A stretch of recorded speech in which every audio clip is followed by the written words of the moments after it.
Hey, so this message is specifically for parents who don't want to spank their children anymore and parents who don't want to scream at their children anymore.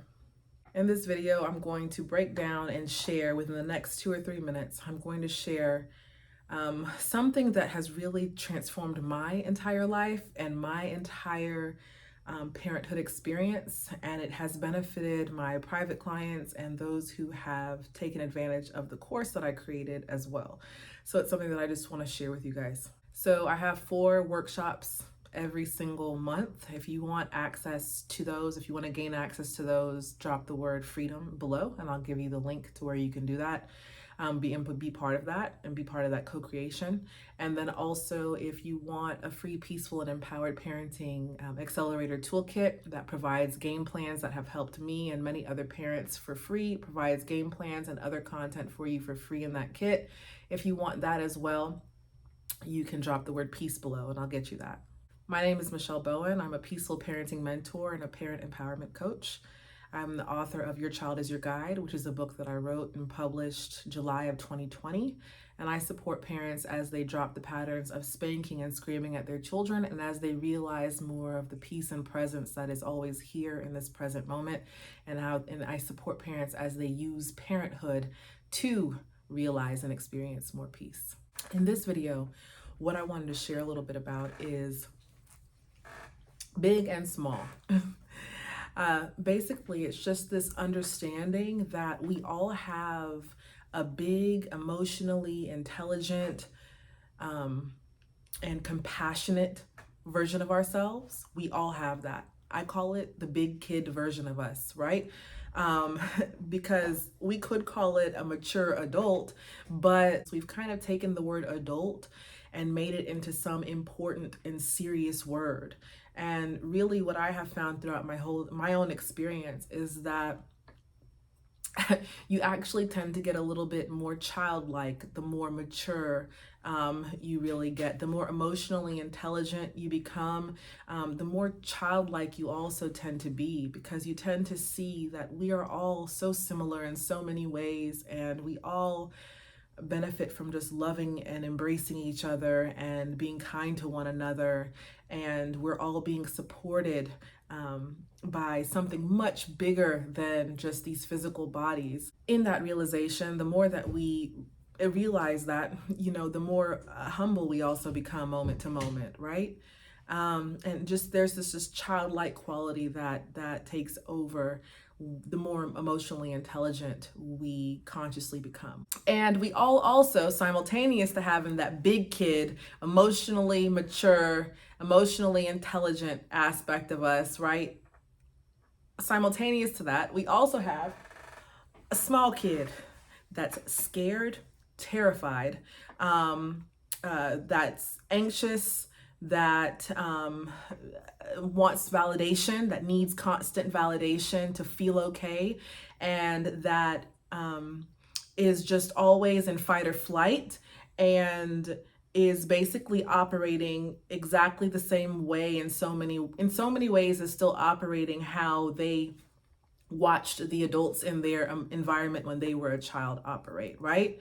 And so it's very cool to be aware that we all have a big version of ourselves that's very emotionally intelligent, compassionate, and kind, doesn't gossip, doesn't judge. And then there's also a small version of ourselves as well. And this also, it benefits us also to be aware that there's a big and a small version of ourselves as far as our children are concerned, right? And why is it so powerful to be aware of this? Because when our children do something that triggers you, the version of you that it triggers, first of all, is the small you. And it's powerful to know that. It's powerful to know that, right? If you're thinking that the version of yourself that's triggered by your child spilling juice on the floor is the big version of you, then this can be a very terrifying life, and parenthood can be a very terrifying experience. Because if the biggest version of you is tossed into fight or flight, because a cup or a plate spilled or broke, then we can feel powerless, and it's like, how are we ever going to be able to handle life, right? So it's really cool to be aware that the version of you that is triggered by the things your child does and says is the small version of you, the child in you. And similarly, when your child is screaming, having a meltdown, having a tantrum, or is seeking tons of validation, or is doing things that you believe they're doing to get attention, it's not the big version of them that's in operation at that time. It's the small version of them. And when I say small, I don't mean in a demeaning way. We love that small version of ourselves and them just as much as we love the big one. Small just is in comparison to the version of you that is always at peace and is conscious, aware, awake, present. That's why we call it small, because in the moment, because this version of us is not aware, awake, aware of everything being okay, and aware of this present moment and the peace in this present moment being all we really need, and to feel joy and to feel peace. Like, that version of us and that version of our child isn't aware of those things, right? And so they act accordingly, right? They and we both act very small and very fragile when we are not operating from the big version of ourselves, right? So I just really wanted to share that with you, because it can really open us up to being very compassionate towards our children. It can provide such a major shift that frees up so much of our energy that can be drained. Oftentimes we drain our energy when our children do things that trigger us, and we scream and we hit them and we fight with them and we argue with them and we get into hierarchical conversations. I'm big, you're small, you're little, and all these other things with them. That's when we're operating from our smallest version of ourselves, right? But when we notice that when we notice that we're operating from our small self, we're able to then pause and breathe and relax, and then shift into that bigger version of ourselves that is emotionally intelligent, compassionate, and kind, optimistic, positive, and able to handle the situation intelligently, and in a way that we don't feel regret or shame for after, right? And when our children are doing things and they're operating from their smallest self, we can have compassion towards them, and we can know that there's still a big self behind them. And that's awesome, right? So oftentimes when our children do things, there can be that fear that comes up. Is this how they're always going to act? Are they never going to listen?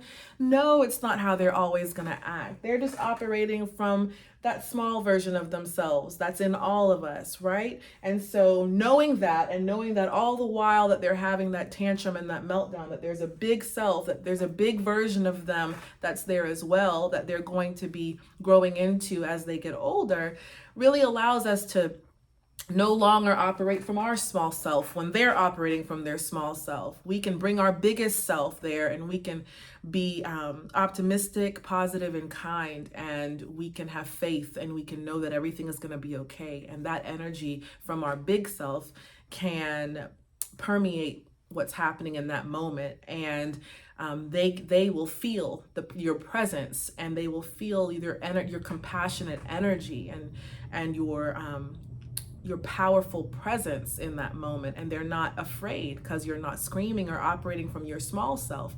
And so them experiencing that from you can shift them from meltdown and tantrum mode to them starting to shift into their big self too. So you operating from your big self has the ability to have your child shift into that big self, that big version of themselves as well. So I just wanted to share that with you, because it's a powerful game plan in the sense of just dedicating the next few days to being aware of the big and small self of you and your child, and just seeing. It can be very powerful to just see what that does for you as far as your perspective and your energy, and what it does for your child as well, for you to be operating from that awareness more often than not, right?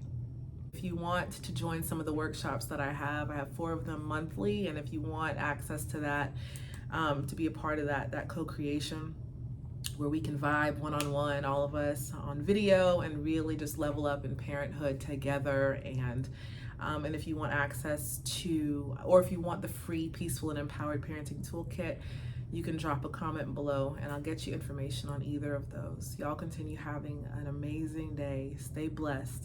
All is well, even when it looks like it's not.